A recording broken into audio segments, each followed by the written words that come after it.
ठीक है। जीएनपी देखो सीधी सीधी भाषा बताते हैं, फार्मूला लिख लो।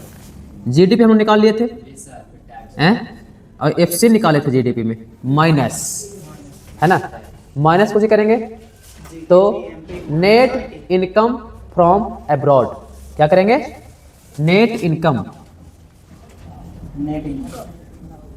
Income from abroad. अब देखो ये अब्रॉड क्या है ना, बस यही समझ लें। अब्रॉड का मतलब नेट इनकम फ्रॉम अब्रॉड, मतलब विदेश से प्राप्त आय, बात समझे, उसे बोलते हैं नेट इनकम फ्रॉम अब्रॉड। अब देखो ये मान लो कि भारत है, इसमें हम बोल रहे हैं क्या, नेट इनकम फ्रॉम अब्रॉड। अब देखो इसमें नेट इनकम फ्रॉम अब्रॉड में दो चीज़ें होगी, विदेश से पैसा आएगा भी और विदेश में पैसा जाएगा भी, दोनों में होगा, आयात भी होगा और निर्यात भी होगा। बात समझ में आ रही है? मतलब यहाँ से क्या हुआ है ना, हाँ, और इधर से पैसा जा रहा है ना, हाँ, मतलब इंडिया में पैसा जाना, सॉरी आना, माइनस इंडिया से पैसा जाना, इसी को बोलते हैं net income from abroad. Clear हो गया दिमाग में? हैं, हम लोग जीडीपी पहले निकाल चुके हैं, जीडीपी एफसी निकाल चुके हैं हम लोग। जीडीपी एफसी में क्या निकाले थे, तो जीडीपी एफसी में निकाले थे जीडीपी एमपी माइनस, है ना, इनकम टैक्स प्लस सब्सिडी, ये निकाले थे ना, है। जीडीपी एफसी बराबर निकाले थे GDP MP minus IT plus subsidy है, और जीडीपी बराबर क्या निकाले थे, जीडीपी एमपी बराबर क्या था, तो कुल वस्तु की कीमत प्लस कुल सेवा की कीमत, यही तो निकाले थे हम लोग। तो कहानी लगभग सेम हो गई हैं।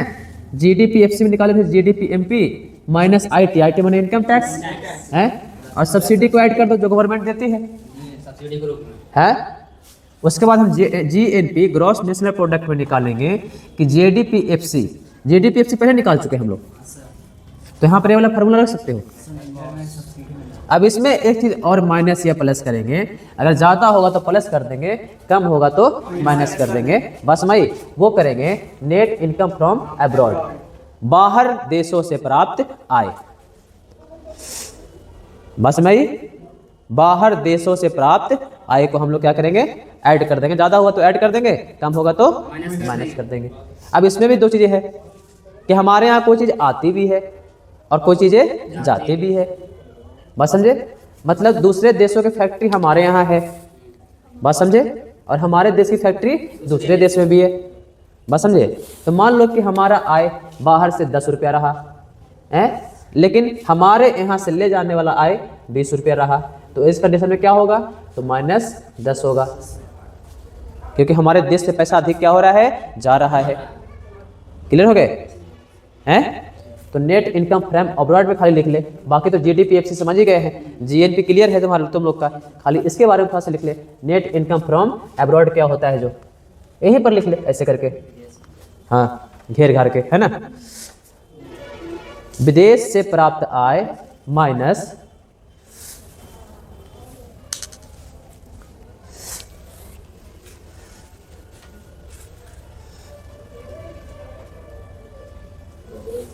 प्राप्त आय माइनस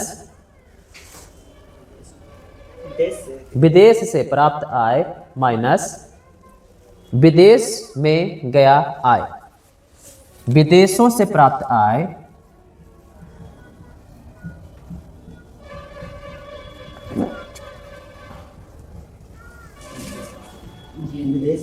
विदेश में गया आय,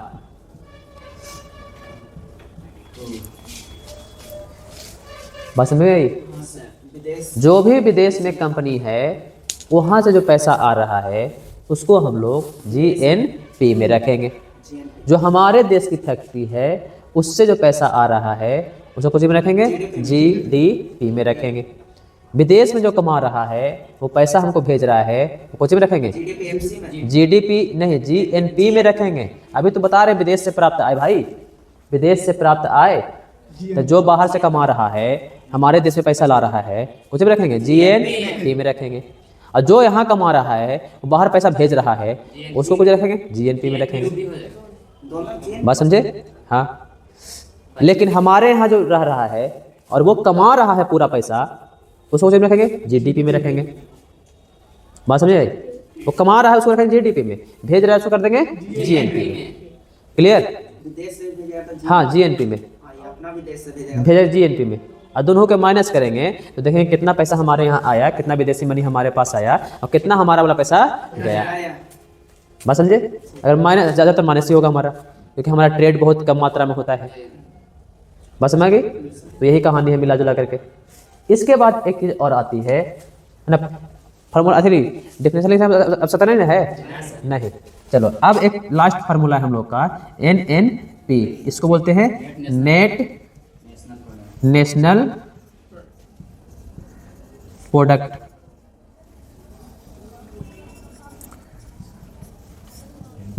है ना। अब नेट नेशनल प्रोडक्ट बराबर क्या होगा, तो GNP कुछ होगा, GNP माइनस मूल्यह्रास। इसको ऐसे भी कर सकते बेटा, GNPFC, इसको GNPMP, है ना, उसी को हम लिख दिए हैं NNP। बस आगे ज़्यादा दिमाग नहीं लगाना है, थोड़ा तुम लोग समझने के लिए। हम यहाँ पर जैसे लिखे थे GDPMP GDPFC, और वैसे भी JNPMP कर सकते थे और GNPFC कर सकते थे, लेकिन हम GNP अलग लिख दिए हैं और यहाँ पर लिख दिए हैं तुम लोग समझने के लिए NNP। कहानी वही है ना। अब हम यहाँ पर निकाल दिए हैं, चूंकि GNP निकाल दिए हैं तो GNP का फॉर्मूला रख लेंगे। GNP का बराबर क्या होता है, तो GDP minus net income from abroad. Clear? अब GNP निकाल दिए हैं तो यहाँ पर एक चीज और होगा, मूल्यह्रास। थोड़ा सा यहाँ पर चेंज और हो जाता है, मूल्यह्रास दोनों में हो सकता है, कमी भी होगा और बढ़ोतरी भी होगा। ह्रास मैंने मेन रूप से कमी होता है, लेकिन कभी कभी चीज़ें बढ़ भी जाती है, तो उसको भी ह्रासे में रखेंगे, है ना। तो हम क्या करेंगे, GNP माइनस मूल्यह्रास। क्लियर? अब ये वाला चीज़ जो है GNP माइनस मूल्यह्रास। अब हम लोग क्या निकालेंगे, पर्सनल इनकम, PI। अब हम लोग कौन सा फॉर्मूला निकाले थे, NNP, तो यहाँ पर रख देंगे NNP जितना आया है बटा मुझे रख देंगे पॉपुलेशन, निकल जाएगा पर्सनल इनकम। बस में ही है।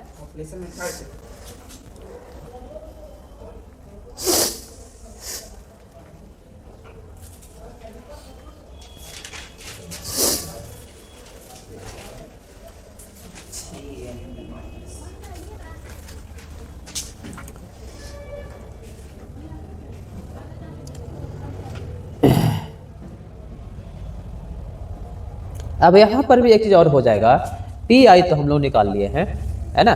PI में भी अगर ज़्यादा पैसा होता है तो वहाँ पर भी टैक्स देना पड़ता है, आपको पता होना चाहिए, है ना। सरकार गवर्नमेंट लगा चुके हैं ना कि 10 लाख से ऊपर कमाइएगा तो हमको टैक्स देना पड़ेगा। पहले दे चुके हैं एक बार पर्सनल इनकम पर टैक्स, है ना। फिर से बोले ज़्यादा हो रहा है आपका, है फिर से एक बार है, तो यहाँ पर कर देंगे PDI, सोचिए PDI है। इसके बाद फॉर्मूला कुछ होगा, तो PI माइनस टैक्स, ये PI निकला ना, है, तो PI माइनस टैक्स, पर्सनल लिखो, हाँ, पर्सनल डिस्पोजेबल इनकम, हाँ, पर्सनल डिस्पोजेबल इनकम। तो क्लियर हो गया यहाँ तक इनकम।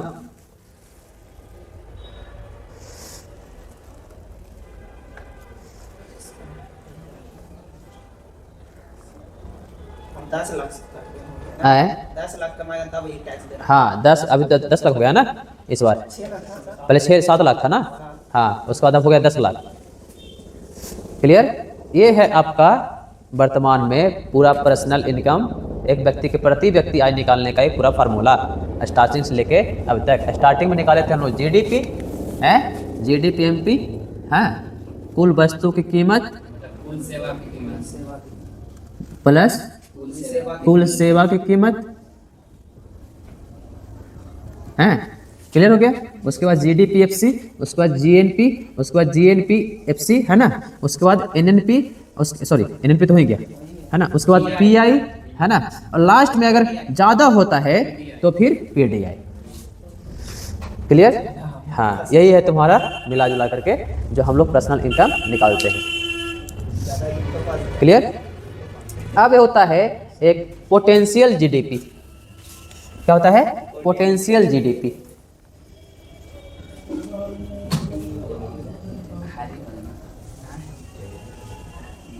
Potential GDP।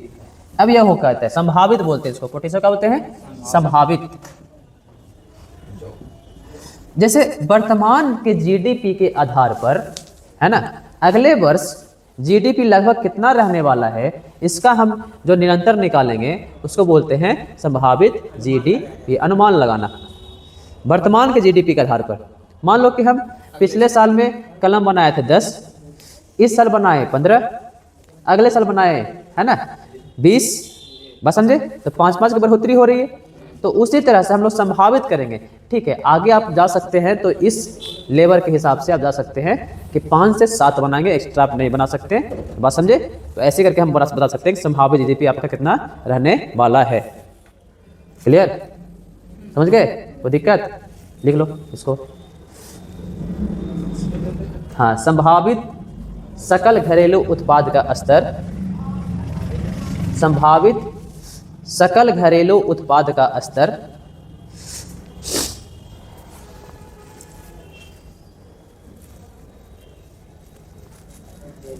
हाँ, जिसमें कोई अर्थव्यवस्था निरंतर मुद्रास्फीति दर पर उत्पादित करती है। कोई अर्थव्यवस्था निरंतर मुद्रास्फीति दर पर उत्पादित करती है। मुद्रास्फीति दर पर उत्पादित करती है। एक होता है ग्रीन GDP, नाम सुना होगा इसका भी, है? ग्रीन उत्पादित करती है, हाँ, हरित सकल घरेलू उत्पाद बोलते हैं इसको, है ना। इसका कहने का मतलब है कि अब देखो पर्यावरण हमारा सबसे बड़ा मुद्दा है ना। तो GDP में से कुछ पैसे, कुछ GDP का कुछ हिस्सा निकाल करके हम लोग कहाँ खर्च करेंगे? ग्रीन GDP पर, बात समझे। हाँ, तो जैसे मान लो कि सौर ऊर्जा से उत्पादन हो रहा है, जो मान लो कि पवन ऊर्जा से उत्पादन हो रहा है, जो तो क्या करेंगे? ग्रीन ऊर्जा में रखेंगे, उसको रखते हैं ना, ग्रीन ऊर्जा। नेचुरल गैस को ग्रीन में रखते हैं, है ना। तो वैसा ऊर्जा या फिर वैसा उत्पाद जिसमें है ना पूरी तरह नेचुरल हो, उसको कहाँ रखेंगे? ग्रीन GDP में रखेंगे।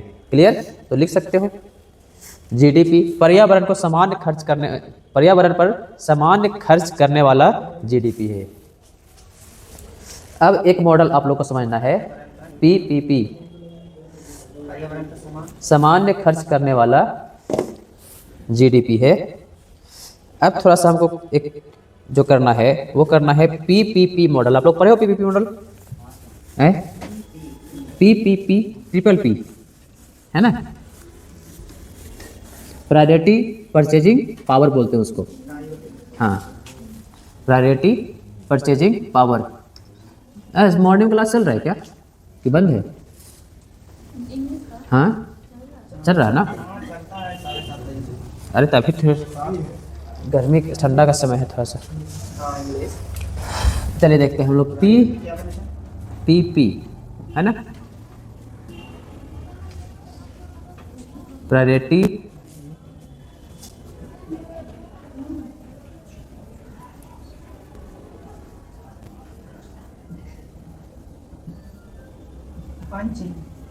पंचिंग परचेजिंग रे।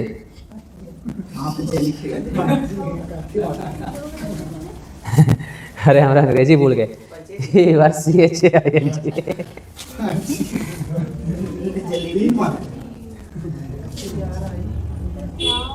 परचेजिंग पावर, प्रायोरिटिक परचेजिंग पावर।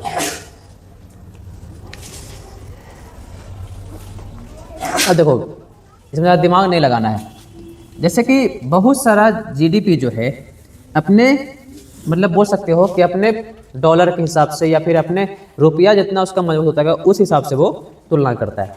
लेकिन एक अर्थशास्त्री आए, है ना, उन्होंने बोला कि नहीं, ऐसे थोड़ी जीडीपी पावर पैसे का थोड़ी होनी चाहिए। हम रुपया की तो बात कर ही नहीं रहे हैं, है ना, मूल्य की बात कर ही नहीं रहे हैं, बात समझे। तो जीडीपी हम वस्तुओं के आधार पर तय कर रहे हैं, तो वस्तुओं के आधार पर तय होनी चाहिए। तो उन्होंने क्या किया कि एक बकेट लिया, बकेट समझते हो, झोली, है ना, हाँ हाँ हाँ। अब इसमें सब्जी लिए, है ना, जूते लिए, कपड़े लिए, है ना, फल लिए, है ना, एसेसरीज जो भी है, इलेक्ट्रॉनिक सामान, मतलब हाँ काफ़ी सारी चीज़ यहाँ पे लिए। अब बोले कि ये सब का भारत में कीमत और ये सब का अमेरिका में कीमत इसके आधार पर तय होना चाहिए, उसका फिर अनुपात निकालो, उसके आधार पर तय होना चाहिए कि कितना अनुपात में कितना अनुपात जो है जीडीपी है। तो मान लो कि ये सब का जो भारत में मूल्य है, कहाँ है मूल्य, भारत में, तो भारत में मूल्य कितना है, तो बोला ठीक है भाई साहब 4000 है, हाँ ये टोटल चीज का पूछा कि ठीक है। आगे अमेरिका मूल्य कितना है अमेरिका में, तब बोला कि 8000 है। अब 4000 अनुपात कितना हो जाएगा, 8000 है, 1:2, ये होगा ना। इसका कहने का मतलब कि मान लो कि तुम्हारा जो है $1 बराबर 2 रुपया, बात समझे, ये कीमत होगा आपके डॉलर का इस हिसाब से। हालांकि लागू नहीं हुआ है ना, लेकिन इसको लागू करवाया जा रहा है, बात समझ। इसी को बोलते हैं PPP model, priority purchasing power model. Clear. वर्तमान में जो तय हो रहा है जीडीपी, वो हो रहा है वहाँ का रुपया कितना महंगा है, हमारा वाला कितना सस्ता है, बात समझे। लेकिन हम तो वस्तुआ तो नॉर्मल ही रहेगा ना, वस्तु तो नॉर्मल ही रहेगा। तो मान लीजिए कि कीमत 15 रुपये का पेन यहाँ है, तो वहाँ थोड़ी 200 रुपये का पेन हो जाएगा, वहाँ भी 15 से 20 ही रहेगा ये कीमत इसकी, भले डॉलर में कर दो या फिर किस में कर दो, बस मांगे। तो इसको भी लिखो थोड़ा सा। माना कि अलग अलग देशों में, माना कि अलग अलग देशों में अलग अलग मुद्रा का प्रचलन है, माना कि अलग अलग देशों में अलग अलग मुद्रा का प्रचलन है, जिसके कारण, हाँ, जिसके कारण अलग अलग देशों के जीडीपी में बहुत अंतर पाया जाता है,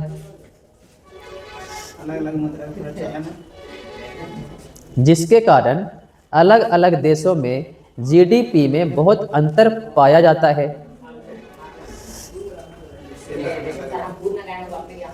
है ना। पैराग्राफ चेंज कर लेना, अंतर पाया जाता है, पैराग्राफ चेंज कर लेना, है ना। इसके लिए एक बकेट में, इसके लिए एक बकेट में रखे कुछ सामान खरीदने का, एक बकेट में रखे कुछ सामान खरीदने का तुलनात्मक अध्ययन किया जाता है, खरीदने का तुलनात्मक अध्ययन किया जाता है, जिससे अध्ययन किया जाता है, जिससे जीडीपी में काफ़ी अंतर पाए जाते हैं, जीडीपी में काफ़ी अंतर पाए जाते हैं।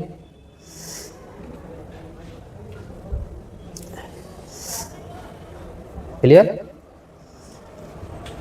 अब ये वाला बना सकते हो तुम, हाँ, ये वाला फिगर बना सकते हो, हाँ।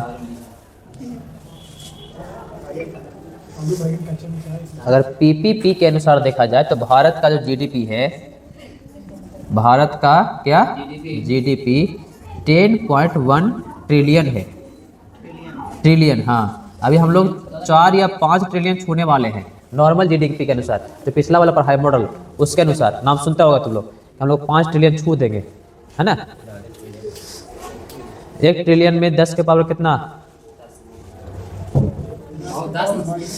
10 के पावर कितना, माइनस ना होगा। माइनस नहीं ना अरे 10 के पावर कितना है एक रियल में? 10 के पावर -12 माइनस 12 हम 12 माइनस कहाँ जाएगा 12 ना जाएगा। क्लियर? तो ये मॉडल है हमारा जो वास्तविक मूल्य के अनुसार दिया जाता है। हाँ हम लोग कल ख़त्म कर लेंगे। एक और पढ़ना है हम लोग को GVA, उसको बोलते हैं ग्रॉस वैल्यू एडेड, और GDP दोनों में अंतर क्या है तो हम लोग कल देख लेंगे। क्लियर?